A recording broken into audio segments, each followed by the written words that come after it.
Ako po si Remilyn Luis, ang secondary operator ng Tugigaraw branch. Naka 35 pieces kami run last week. Bihira po itong magpahinga. As of now po, wala kaming in-house order. Pero may na-print na po ako for month of April. Ang pending namin ay good for 30 minutes to 1 hour. Depends po sa detail ng logo. Sa consumable naman namin, nag-consume po kami ng white po, then yellow, sa pelon po is half meter. So, andito po yung in-use supplies po namin. Maayos po. Andito naman po yung unused. Yung mga frame.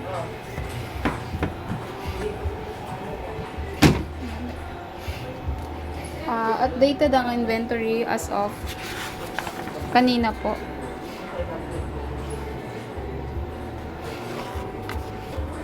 So, yung for order po namin is in yung black and white. Dahil ang projected inventory namin is good for 30 days. Ang bihira naman magamit is sa pink, brown. Ito naman po yung monitor. Yung USB. Ang needle bar.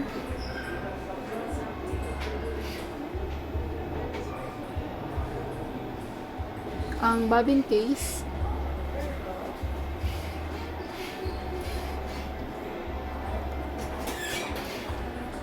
Ang oil ay nasa tamang level. Nasa good condition ang needle alignment.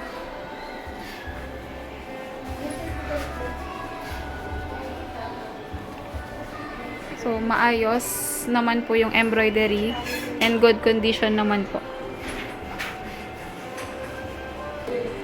Ito po yung output po. Maayos naman pong magtahi.